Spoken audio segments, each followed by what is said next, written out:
Lindsey, there are a lot of things we want to talk about, but you're coming back after missing a year because of your knee. How is your knee? Well, first of all, what did you do to it, and now how is it? Yes. Okay, so last year I tore my ACL the last week of preseason, so I went through all the stress of working out and running and all that, and I tore it during a scrimmage. So at least I was playing basketball, wasn't doing something else. But so it was a really long healing process. So I was out obviously the whole season, so I was redshirted, and then I didn't get cleared until about May, so the end of March. But then you still kind of go a couple more months of doing rehabilitation before you can play contact again. But so I was cleared by summer and continued to do a little bit of physical therapy through the summer and had some trouble with tendonitis, but now I'm all back to normal and healthy and ready to play. So yeah, doing really well. Residually, do you feel it at all? Do you think about it at all? Honestly, no. And I wear the knee sleeves during games. Just honestly, it's a mental thing. I don't wear them in practice because I don't need to, but it's more just mental, so I'm not thinking about my knee. I'm not worrying about it. It just keeps everything in place, and I can go 110% during the game. So, yeah. Well, during your redshirt year, your medical redshirt year, we discovered that you're very talented musically, and that you contributed a lot to our game atmosphere by doing the anthem. Yeah. Balance it, basketball and performing vocally. Any comparisons there? Honestly, it's not hard to balance because singing is something that's just really fun for me, and performing is really fun. And a lot of people have asked me, why don't you pursue that as a career? Why don't you pursue that as a career? Because I like the idea that music is only fun. It's not work. I'm not stressed about it. Whenever I get asked to sing the national anthem, it's always the day before or the day of, so it's never something that's planned super far in advance. And so that's what makes it fun for me, is that it's just performing because I like to perform. Nerves come into play at all? The first couple times I did it last year, I was nervous, but now I've done it so many times, and I've done it for so many different sporting events at Jewell that I don't really get nervous singing the anthem anymore, and I did it in high school a bunch, so it's just one of those things. You're really good at it. I mean, people talk about that, and I think while you weren't playing, that was what maybe you were known for. I don't know, but last it seems to me to talk about definitely. Okay, so take us behind the mind of a national anthem singer. Do you ever find your mind drifting a little bit from the lyrics or whatever? Do you suddenly spot something and think about it for a second while you're singing, or is it total focus? That's a really good question. Honestly, I don't think I'm thinking about a specific thing. I'm not necessarily thinking about the song. Yeah. Or I might be thinking about the lyrics, but I'll focus on one spot on the wall, and I'll just stare at that. Okay, that's what I was wondering. And I'll make sure that I'll focus more on my breathing, I think, than the lyrics. The lyrics just come almost second nature just because I've sang the song so many times. So I'll focus more on my breathing, so that way I'm hitting the notes, and I seem to do well in the lyrics, so I don't think about those, but I say I would focus on one point on the wall so I'm not distracted by anything else that's happening. But that's what I do. Any idea how many times you've sung the anthem in front of a crowd, just as a guess? It's definitely double digits, probably in the 20s, I would say. Okay, so not like hundreds of times, but no, not hundreds of times, but definitely at Jewell, I would say probably like 12 or something times. I'd guess it's more than that. Would it be more than that? I forget sometimes that I've sang what events I've sung at, but definitely in the 20s, I would say. You mentioned that you're not pursuing music as a career. What are you pursuing as a career? I'm a double major of business administration and communications. So I would want to work in fashion marketing or something like maybe advertising. I'm not quite sure yet. Right now, I'm a public relations intern. So I'm getting experience in that, so I'm seeing if that would be the route that I would want to take, something more along those lines. But right now, it's still kind of all up in the air. I'd love to learn a little bit of everything, so that way I can narrow it down more. But definitely something in business, and fashion has just always been something that I love, so I would love to do the business side of that instead of the designing side of fashion. So because you have absolutely no personality whatsoever, what do you think you're going to end up doing in 20 years? Oh gosh, 20 years. Well, I hope to have this vision of myself, and it's from my favorite movie, The Devil Wears Prada. Okay. And there's this scene in the movie, and it's Anne Hathaway, and she's walking across the street in this white coat, and she's got her briefcase, and she's heading to her job in the big, tall building, and that's what I imagine myself looking like, heading towards a job like that in, city, Chicago, Kansas City, St. Louis, New York, somewhere. I imagine myself being there and having just a successful job in the business world. So I have no doubt you'll that's get what I there. imagine. And some dogs. Some back dogs. at the house, yes. Don't forget the dogs. Hopefully a husband. Yeah. Oh, okay. Too.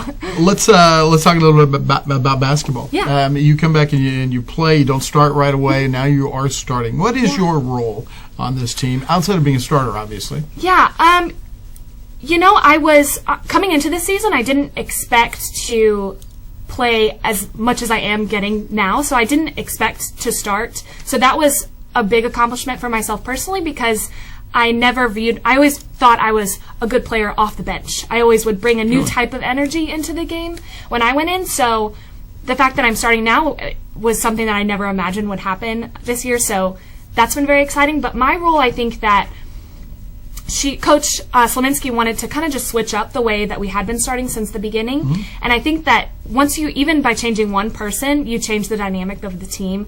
So I think that me personally, I bring a role of being quick with passes. I think that that's one thing that is my strong suit, is passes.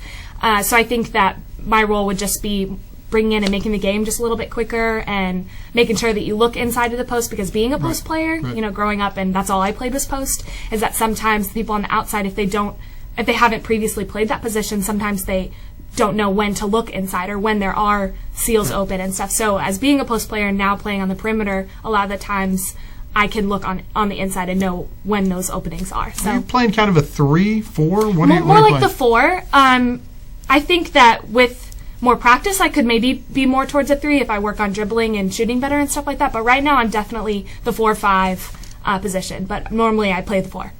Yeah, how tall are you? I mean, I know what they list you at. It says 6'1", and probably with my shoes on a daily basis, I'm 6'1", but it says, the doctors always say just 6 feet tall. So 6 feet tall, yes. Okay. All right, well, life as a 6-footer, I would imagine, play a lot of post. Did you play that in high school? I did play that in high school, and I was never strong on the block, though. I was a post player that loved to work the high post, and I just loved getting the ball in and quickly passing it out. I love to assist more than shoot myself. Right, really? So I know that sometimes I've had coaches that get upset because they say you need to be a little bit more selfish sometimes. But that's just how I've always played, and I love making the fun pass in order for my teammate to get points, and so I've never been the one to do moves down the low block, so I'm always just a high post player, which is why now I've transitioned to the 4 spot, because now I'm able to go in and play with the 5 position. So yeah. Lindsey, where did you go to high school? I went to Eureka High School. Eureka, and what was that like? What is Eureka like? I loved my high school. It was amazing, and I don't know if that was just because of my friend group or the teachers that I had, but I was super involved in high school, just like I am here. I don't want to miss out on anything, so I was super involved in high school. Jewell's a good place for that. That's one of the things I loved, is I could just be a part of everything. So high school was wonderful. I was in show choir, which a lot of people think is funny just because I'm so tall and they think you couldn't dance, and I did for 4 years.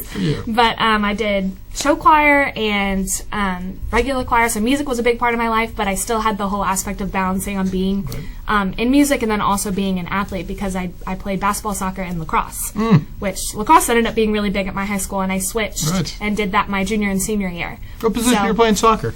In soccer, I was center mid. Oh, nice. Yeah. And I think that was because my coach always wanted me to throw the ball in, because with my long, lanky arms, I was able to throw the ball really far. I can imagine you winning a lot of balls in the air also. Exactly, yeah. So I played that for in soccer, and then I played soccer my whole life, and I thought that was my favorite sport. And then I quit that because I was like, you know what, I think I love basketball more, and that's when, it wasn't until, honestly, my sophomore or junior year of high school that I realized that basketball is what I was so passionate about. And most people find that earlier, I think, but it was always just something that was fun for me, and then once it became more serious in my everyday life, I realized how much I really loved it, and couldn't stop after senior year. I knew that I wanted to keep playing for as long as I could. So. Well, let's wrap this up and tell us a little bit about your family, if you would. Okay, so I'm the youngest of 4, and I also have 4 dogs, which is kind of funny, so a dog for each kid.